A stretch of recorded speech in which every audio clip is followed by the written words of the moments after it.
Welcome to Wellness Radio with Dr. Jeanette-Gallagher as your host. Her show discusses topics of health, wellness, and spirituality, and is about discovering your place in this great universe, from your cells to the cosmos. Along with her guest, in casual conversation, she strives to ask the difficult questions that may be holding you back from a vibrant life, and shares new ideas that may inspire you to make a change in your life that you only can see in your dreams. And now, here is Dr. Jeanette-Gallagher. Good evening, everyone, and welcome to Wellness Radio. This is Dr. Jeanette-Gallagher, and it's a pleasure to have you with us here this evening. Tonight, we are going to be talking about our soul journey. That will have the last 10, 15 years played out for you. Have you hit the wall, lost your tracking, lost your identity, can't find a sense of self anywhere, and have no clue what's up? Sometimes the best you can do is just go out and set your face to the sun and say, "Dear God, I have no clue. Guide me." Many of us have said, we've been hitting the wall and we need someone to fix it. And how many are running to the doctors for that one little herb or that one little vitamin or supplement that's going to give you back the energy, set you on your way, make your path easy, and be able to take all of the potholes out of the path? Well, maybe not. Sometimes we have to say there are so many different paths in our life, and perhaps maybe explore our life as I've always said on the show, that multidimensional web. We are no longer walking a true linear path. It's not something that we can go up and down, vertical. We're not working on a latitude and longitude anymore. Actually, it's about the energy of our cosmic waves. Can you find your wave? Can you find a way to be able to engage in the world and find your place in your heart and your soul, be able to receive and help others? What's truly about our mission and purpose these days? Wow, what a conversation that we'll have today with Adam C. Hall. He's the author of Divine Genius, The Unlearning Curve. Adam, thank you so much for joining us today. It's a pleasure to have you with us. Well, thank you, Dr. Jeanette. It's a pleasure to be here with you and all of your audience. I look forward to our conversation. I'm so happy to have you, Adam, because you write a book, Divine Genius, about your soul journey. So many people are saying, but is this how mine looks? Is this what it plays out as? Perhaps when they read your book, just as I did, you find little pearls and you say, I had that. Ooh, I felt that. I was somewhere along maybe perceiving or hearing those words. Don't you think that's what our exploration of the soul path is all about as we begin to share these years? Well, 100%. It is about sharing our stories, our soul's walk through this incarnation, so to speak, Dr. Jeanette. And one of the things that I've shared in the books that I published, first one was The Earthkeeper, Undeveloping the Future, and the last one being Divine Genius, The Unlearning Curve. I have another book coming next week called The Little Book of Genius for Abundance. And one of the things that I'm excited about sharing with others is really the invitation for each of us to share our stories and to invite that sharing so that we can offer our wisdom. Everybody has wisdom, as you know. As a matter of fact, some of the best wisdom that I'm getting these days is from my 1-year-old granddaughter. Mm-hmm. And she knows how to share the magic with grandpops. You know, she knows how to do that. And she's sharing in her wonderful way that's really re-enlivened all of our lives, of course. And in the journey of storytelling, I offer in the Divine Genius just another step on the path, so to speak, that I'm on, but also the wisdom that has come with my life experience in these 13 wisdom teachings. So I'm with you and love to explore how we can bring forth our soul in terms of its offering of solutions, soul solutions for each of us during these times of great change. So yes to the soul, and yes to the sharing of our true, authentic soul's journey. But I think also, too, Adam, when you write in your book, is about your story, is that I think, just as I've shared on this show for over 11 years now, we have looked back in retrospect and been able to put the pieces together to be able to align, where the energy sources have been, what we've gone through, what it now reflects to us as. I think we as forerunners, we as people who may have been through this a little longer, or we as who are willing to say, this is how my puzzle looked and I was able to put it back together. I think many times people will say, but I went through those things and I didn't know what it meant at the time. I don't know how it fits together, and I don't even know where I am today.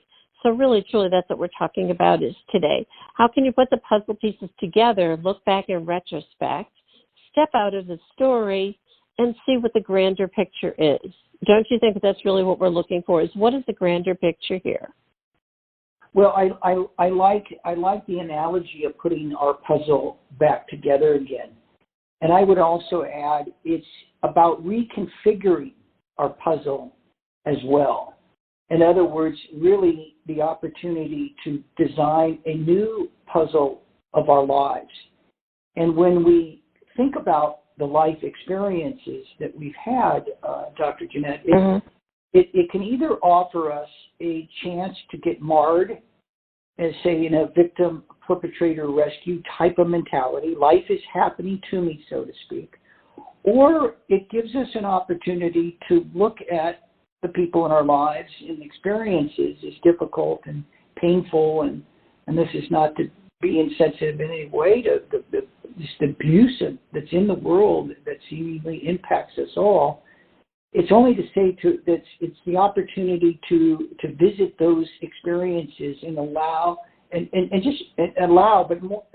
them, but also make a choice that they're no longer going to control our lives. I mean, we have 60,000 thoughts a day. 99% of those thoughts are just things of the past. We're habitually living in the past, and that's what I decided I didn't want to do. I decided, oh my goodness, I need to break through of my sense of shame, of my feelings of abandonment and unworthiness in my life. And it was a step at a time.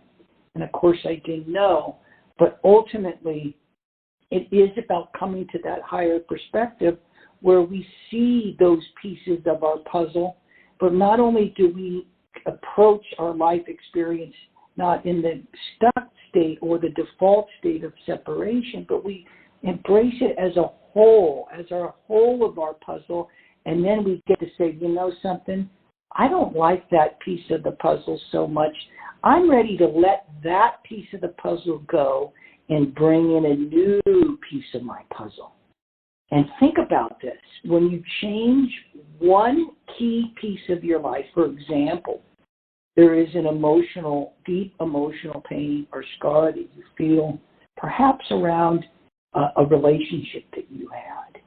And when you decide to enter into a place of letting that go, it's not a matter of avoiding, it's a matter of going through that. And in the Divine Genius, the Unlearning Curve, I offer processes and ways to let go of pieces, but also to allow something new to come in. Does that make sense? Where we make room to rejigger our puzzle, not just put it back together, because that's the same old shit. We've gotten a lot of a mess out there in this world because we're functioning in the same old world. This is the time for something radically new, if you ask me.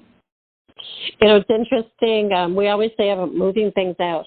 Just this past weekend, I got so frustrated because I have had this couch that I've wanted to get rid of for like 10 years. And I'm like, it's got to go. It's got to go. And I would ask people for help and they'd be like, oh, they wouldn't show up or they didn't want to do it or, you know, and this went on for 10 years. Finally, this past weekend, I just said, it's going today. That's it. And it was like an albatross. It was just something that had to go. I had to feel that something had to move out. And then the next day, some new things come in. So I think sometimes we don't give enough paying attention or being open in awareness to what shows up as a metaphor in our life. I mean, your book is full of metaphors. I mean, everything is about being able to see how we are being guided. Things don't have to show up as we believe they should show up. I was waiting for someone to come to be able to pick it up, say, hey, I'll do it, blah, blah, blah. When in essence, I just said it will be done. And yeah, I got up in the morning and, the couch is heavier than heck. And I just turned it on its side and said it was going. And then 2 people showed up to help. So I think the idea is that when you're ready, when you're in willingness, when you're able to say, I'm not about the outcome, I'm just going to be there, things start to shift and move and configure. But you may show up and you'll have to hit walls, and maybe things will break down, like push the couch out, and of course it broke the door jamb. It was like, oh, okay, no big deal. We'll just put some nails in and it'll fix it up. So when you think about it in your life, a lot of things fall away, as you shared in your book, about marriages or children's or locations or identities. And, when all that falls away, it's like, oh, cool. It's another thing I don't have to think about today. Isn't that when we start to get in the position of things are moving and you could start feeling and sensing it? And that's when really wisdom shows up, grace shows up, and opportunity shows up. Indeed, that is very much the case. Is moving. You speak about getting yourself in a place where you can really move into that next evolution of ourselves. That self that feels and alive in its fulfillment. And the key is not that the aliveness and the fulfillment and the joy and the resource, that's in the love. It's there. It's present always. That's just the nature of the abundant universe. Right. And what I found, it's like that's classic self-sabotage where we're in our own way. And you had a piece of furniture that just was cluttering up the space, and it just kept being there and being there. But ultimately, when you got it out the door jam and all, something new is available to come in. And so that's the key here, folks, because when we begin to recognize that the old ways of operating are keeping us stuck in our patterns. And a lot of times we just stay stuck in it. By God, I feel deeply for people that are stuck in abusive relationships. Now, these don't have to be physical, they can be psychologically. They can be, that comes in many forms, as we all know, and I feel for them. But it begins with that intention to say, I'm going to choose and make another choice. And that choice is simply move something out of your life. And that may be that person, likely out of that person. But first and foremost, we must reclaim our power. And the divine genius is about reclaiming your power and your truth to choose a life away from that old separate idea of ego and pain and I'm not good enough and fear, and embrace the next step. And it's one step at a time. So that's what we're talking about here. This is the time to do that. We don't, I know in my case, maybe in your case, and in most people's cases, we need to be pushed. In other words, we need to have a divorce. We need to have a disease, God forbid. But this is what happens, and this is what you don't need to do. You can embrace these power and these truths of yourself right now and choose into those things and take concrete steps. And the idea of unlearning, Dr. Jeanette, is to let the piece go, not having to get something outside of ourselves, but what is letting go within ourselves. We have that power. It's not a if I had this or if this happened type of mentality. That's a trap. It's the power that says I can just let go